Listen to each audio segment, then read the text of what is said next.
A lo largo de la historia, una inquietante pregunta ha atormentado las mentes de los más grandes filósofos y pensadores. ¿La maldad nace o se crea? ¿Acaso un alma pura puede corromperse hasta convertirse en un monstruo despiadado, moldeado por el sufrimiento, la violencia y la desesperación? ¿O algunos están condenados desde su concepción a ser sádicos y crueles, depredadores de su propia especie? ¿Qué horrores puede quebrar a un ser humano hasta transformarlo en algo peor que una pesadilla? ¿Qué fuerza oscura empuja a algunos a cometer atrocidades inimaginables, a superar los límites de la perversidad humana, a convertir los más terribles pensamientos humanos a una escalofriante realidad? Este es el caso de Pedro Alonso López, el hombre cuyo nombre susurra el miedo. Fue más que un asesino, fue un depredador insaciable.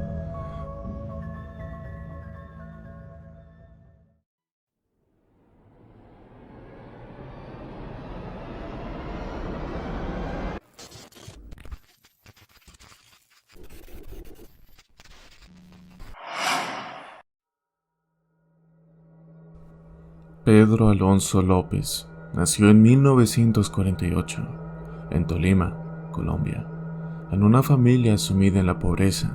Vivía en una choza miserable donde las sombras de la miseria acechaban cada rincón de la casa. Su padre murió en una violenta pelea de bar, dejando a Pedro junto a sus 12 hermanastros, y su madre, una mujer fría y despiadada, se dedicaba a la prostitución y nunca le prestaba atención a sus hijos.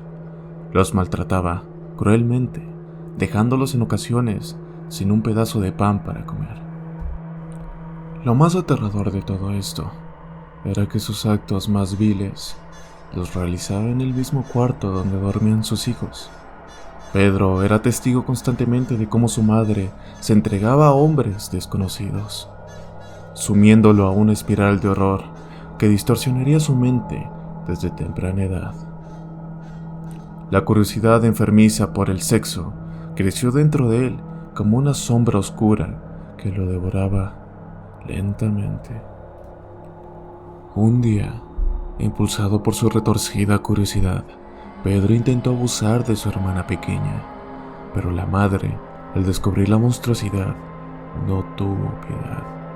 Enloquecida de rabia, lo golpeó con una furia y como castigo, le quemó los pies con las velas que había en la habitación. Después, con una frialdad aterradora, lo echó de la casa, advirtiéndole con voz helada que si alguna vez se atrevía a regresar, lo mataría a golpes.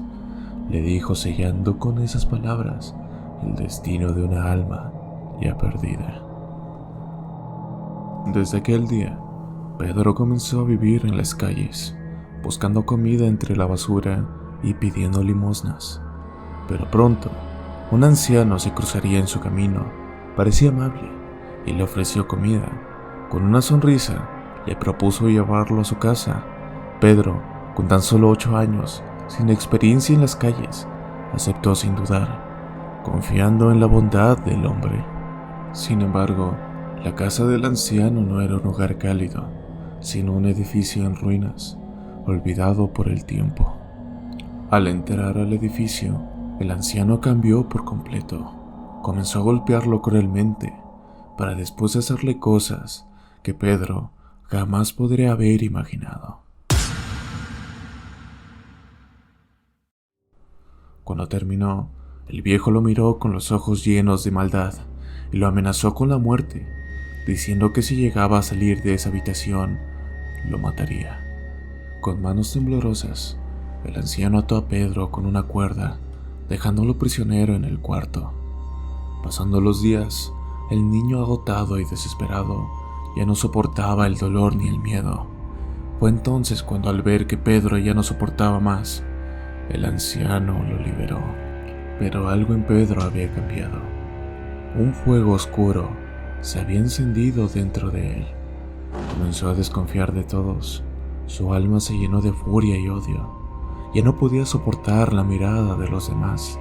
Para sobrevivir, solo salía por las noches, cuando la oscuridad lo cubría con un manto protector. Durante el día, se ocultaba en las ruinas de una casa abandonada, temeroso de que alguien pudiera volver a abusar de él otra vez. Pedro ya no era el mismo. El niño que alguna vez fue había quedado atrás, reemplazado por una sombra llena de miedo y traumas que jamás olvidará. Pasaron algunos días y Pedro fue llevado a un orfanato, donde posteriormente fue adoptado por una familia estadounidense. Desde allí comenzó una nueva vida, pero un grito inesperado resonó en su existencia. Pedro nunca supo lo que era tener una verdadera familia. Para él, todo era extraño. Comenzó a ir a la escuela, logró hacer algunos amigos, pero ese día, el más trágico de todos, en algún momento tenía que llegar. A los 12 años, Pedro volvió a ser víctima de abuso, esta vez por uno de los profesores de la escuela. Lleno de miedo y desesperación, robó dinero de la casa de sus padrastros para después huir de ahí. Al pasar unos días, Pedro se unió en una pandilla de adolescentes que robaba constantemente vehículos. La policía lo detenía una y otra vez, pero al ser menor de edad siempre quedaba en libertad. Con el paso del tiempo, Pedro se fue volviendo un experto ladrón de vehículos. Ya con 20 años, era solicitado por las pandillas más grandes para que les den haciendo el trabajo sucio. A los 21 años, Pedro fue descubierto robando un coche. Fue detenido y sentenciado a 7 años de prisión. En los primeros días tras las rejas, 2 reclusos mayores lo atacaron y abusaron de él. Pedro recordó los viejos traumas de su pasado, haciendo que se desmorone, llevándolo al borde de la locura. El deseo de venganza creció en su interior como una bestia hambrienta, alimentada por el sufrimiento que había soportado toda su vida. Con lo que encontró en la prisión, Pedro fabricó un cuchillo artesanal, cuya hoja relucía de una manera perturbadora.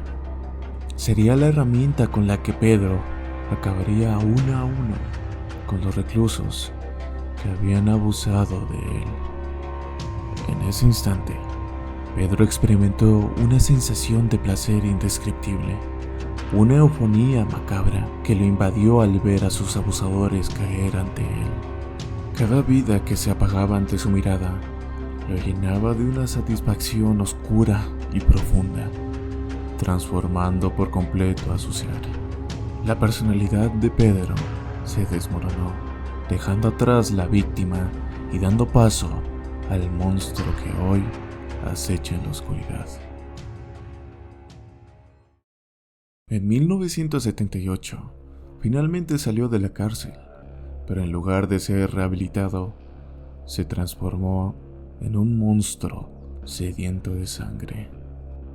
Tras pasar tantos años tras las rejas, desarrolló un apetito feroz por satisfacer sus más oscuros deseos, pero su mente, ya distorsionada, lo llevó a un abismo aún más repulsivo.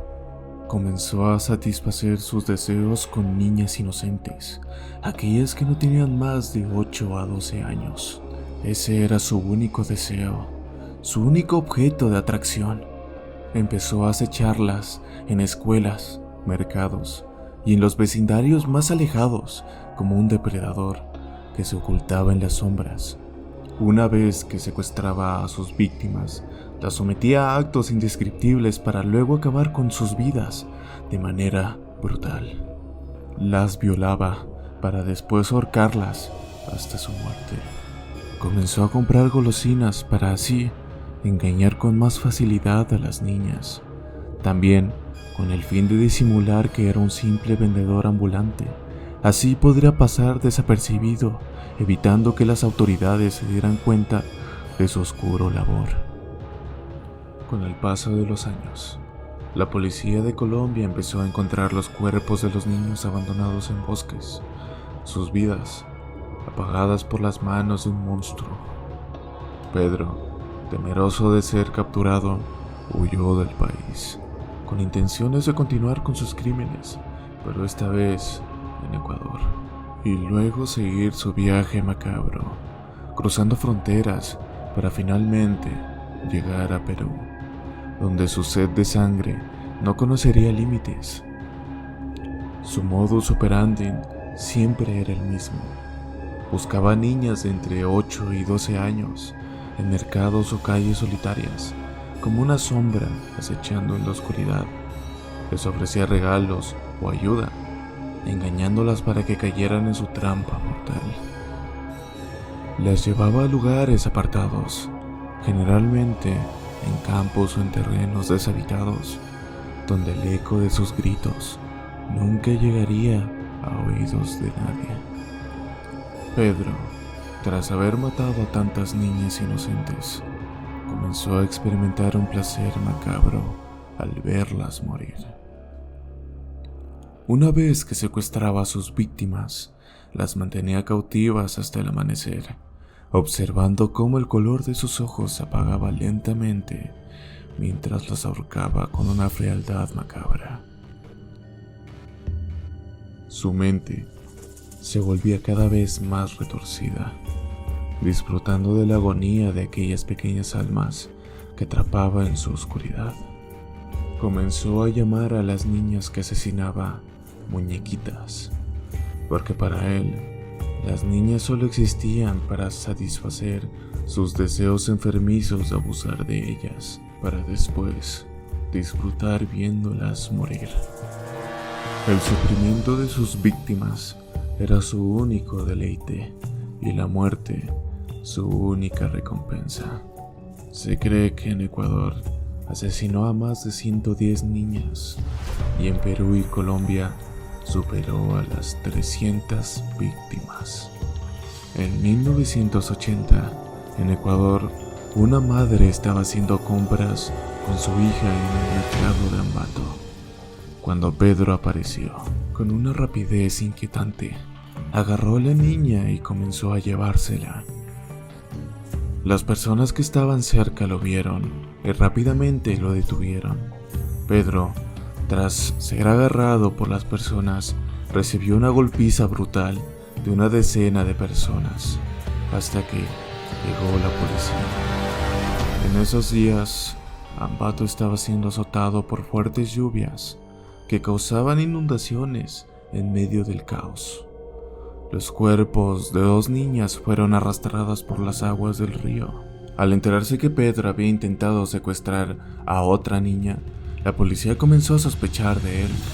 Lo llevaron a la comisaría para interrogarlo, pero Pedro permanecía en silencio, sin responder a las preguntas. Las horas pasaron y el interrogatorio no dio frutos.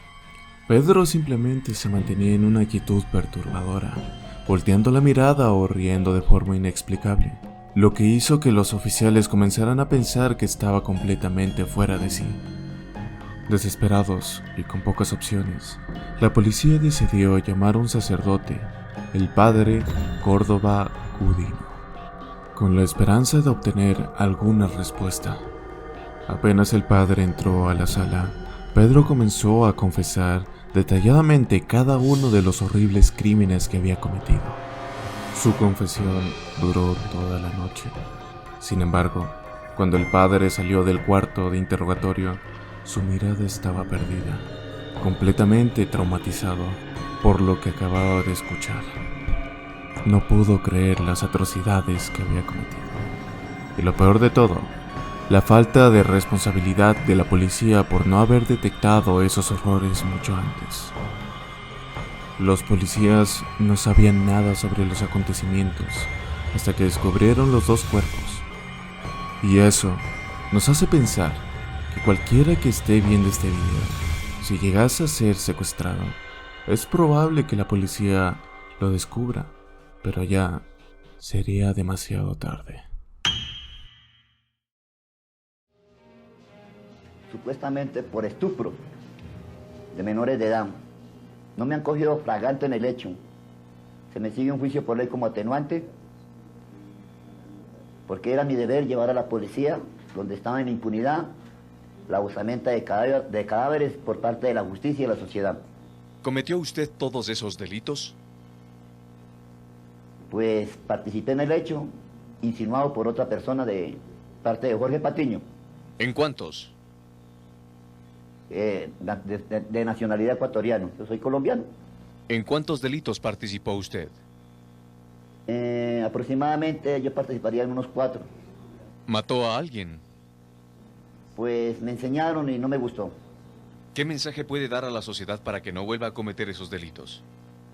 Pues que en el tiempo que yo llevo recluido he sido una persona normal y siempre he tenido un buen concepto por parte de la opinión de presidiarios y de funcionarios del penal, y debo esclarecer también que he sido víctima por un prejuicio de las publicidades, que han exagerado más de lo que no es.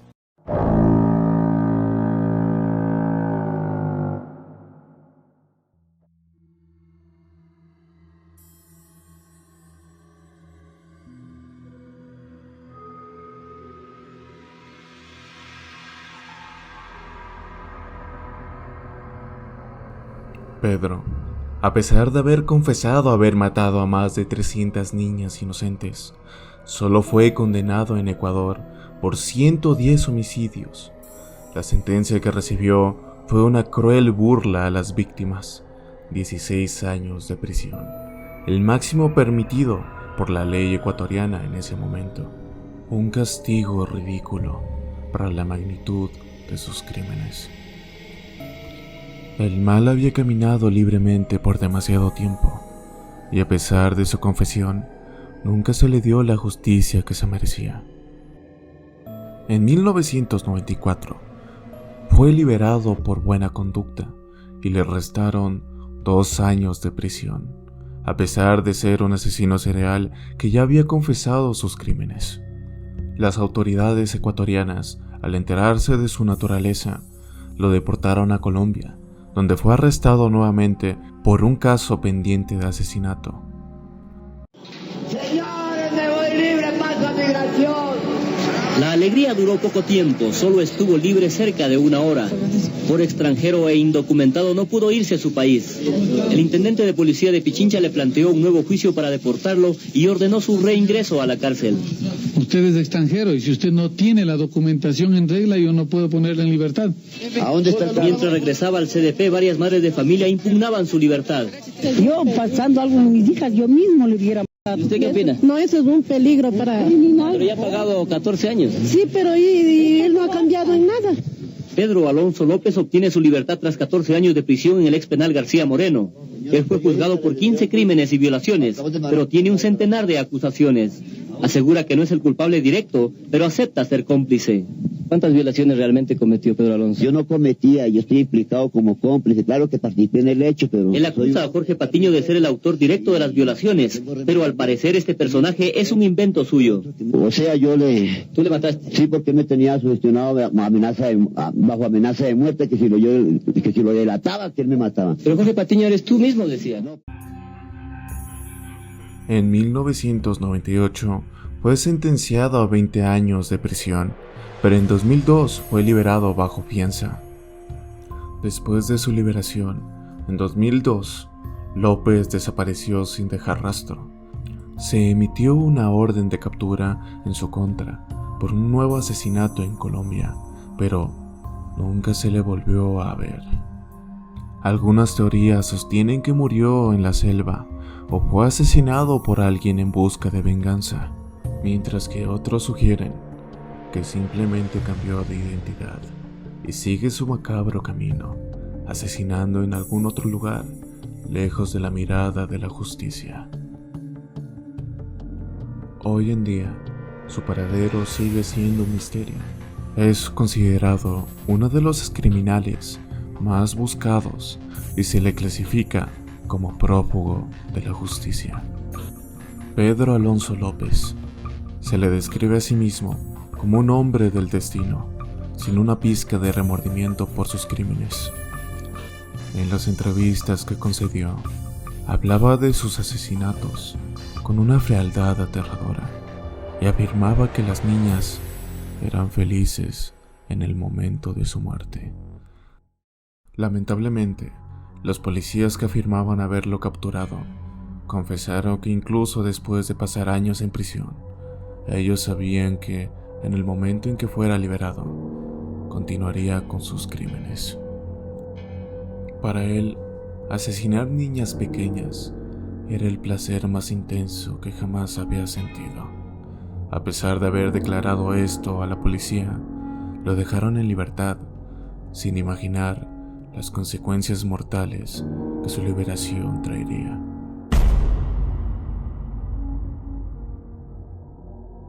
Los criminólogos lo clasifican como un psicópata altamente organizado, con una mentalidad narcisista y una ausencia total de empatía. Alguien cuyo mal se profundizó con cada víctima. Su historia sigue siendo uno de los casos más escalofriantes de la criminología mundial, además de revelar la profunda corrupción y fallos en el sistema judicial de varios países. Aún hoy, algunos aseguran haber visto su rostro en las calles, camuflado entre la multitud, como si el tiempo no lo hubiera tocado. Otros hablan de noches frías, en las que escuchan susurros escalofriantes, como si su espíritu tan frío todavía acechara desde las oscuras esquinas del mundo. Se dice que cuando el mal nunca se detiene, encuentra forma de volver a renacer. Y esto ha sido todo por el día de hoy. Si el video te llegó a gustar, apreciaría mucho tu like y tu suscripción. Yo soy Crisis y esto es El Último Eslabón.